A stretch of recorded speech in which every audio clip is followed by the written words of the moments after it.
कालापीपल विधानसभा क्षेत्र में कांग्रेस के प्रदेश उपाध्यक्ष महेंद्र जोशी खोखरा कला ब्लॉक पहुंचे, जहां महेंद्र जोशी का कार्यकर्ताओं ने गर्मजोशी के साथ स्वागत किया। अल्प प्रवास के दौरान कांग्रेस के प्रदेश उपाध्यक्ष महेंद्र जोशी ने मीडिया से चर्चा में भाजपा की केंद्र सरकार एवं मध्य प्रदेश की भाजपा सरकार पर तंज कसते हुए कहा।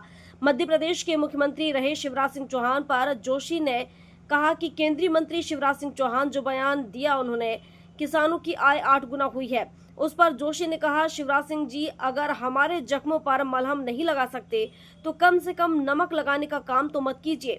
जोशी ने केंद्र एवं प्रदेश सरकार को प्रचार एवं प्रसार की सरकार बताया।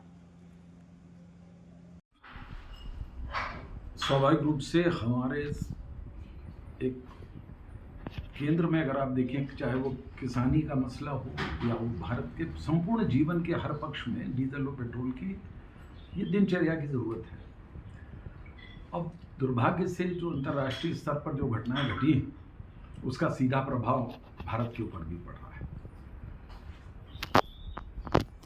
जहां तक तैयारी की बात थी, कभी भी देशों में इस बात की जानकारियां पहले से इस बात का आकलन किया जाता है कि अगर कभी ऐसी परिस्थितियां बनी कि जब कभी मिडिल ईस्ट के देशों का और जिस प्रकार से अमेरिका की एक तानाशाही की नीति रहती है या इजराइल का मसला है, ये सारे लोग जब करते हैं तो हर देश अपने रिजर्व को उतनी तैयारी से रहता है कि किसी भी तरीके से देश की में कोई समस्या ना आए। लेकिन अभी तक ठीक है, जैसे तैसे काम चल रहा है, लेकिन लोगों में विश्वास नहीं है कि ये सरकार डीजल, पेट्रोल और एलपीजी की व्यवस्था आपूर्ति कर पाएगी।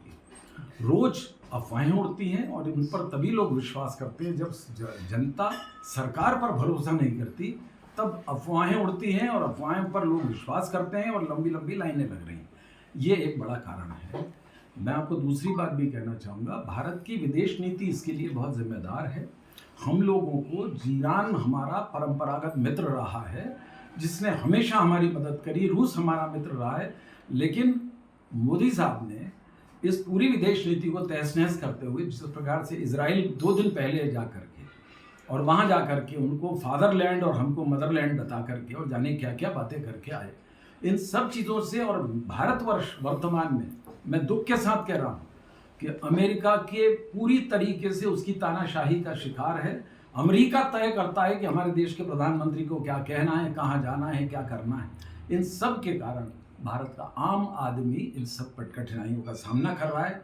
हम सब भारतवासी एक हैं, देश सब इकट्ठा है, लेकिन सरकार की जिम्मेदारियां हैं। बड़ी बातें करने वाली सरकार, बहुत ज़्यादा अपने अहंकार में चूर सरकार को अब जनता आने वाले समय में इन सब चीज़ों का बराबर एक परिणाम देगी, ये मेरा विश्वास है। अभी जो मध्य प्रदेश की सरकार है और केंद्र की सरकार है, ये दोनों किसानों के बारे में इतनी गलत बयानियां कर रहे हैं। मुझे मध्य प्रदेश के मुख्यमंत्री रहे करीब 20 वर्ष श्री शिवराज सिंह ने केंद्रीय कृषि मंत्री के रूप में कल एक बड़ा हास्यास्पद बयान दिया है कि किसानों की आय मैंने 8 गुना कर दी।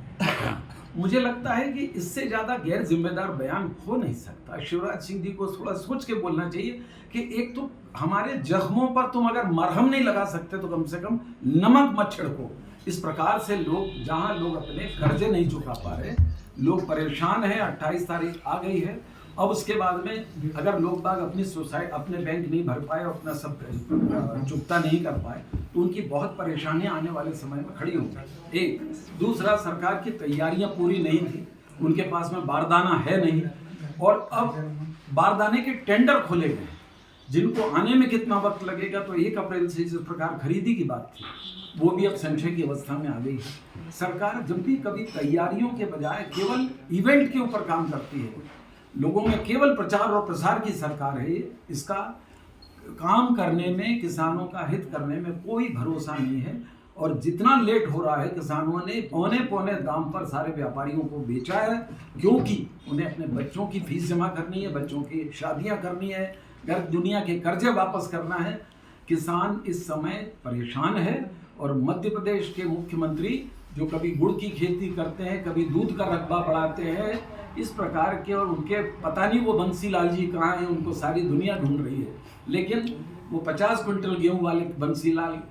अब ये मेरा मानना यह है कि ये ऐसा लगता है कि की सरकार है, और किसानों के साथ में जिस प्रकार का इन्होंने मजाक किया है, मैं समझता हूं कि अगली सरकार बनाने का निर्णय, यानी कांग्रेस, इसमें जीतू पटवारी जी को धन्यवाद देता हूं कि किसानों के मुद्दों पर वो लगातार संघर्ष कर रहे हैं, और इसलिए आज भी श्री कुणाल चौधरी जी काला पीपल में इस बात को लेकर धरना भी दे रहे हैं, और निरंतर वो भी इस बात को लेकर के बहुत मुखर हैं। मैं कांग्रेस किसानों के साथ थी, है, हमेशा खड़ी रहेगी, और अगली सरकार बनाने में किसान कांग्रेस का साथ देंगे।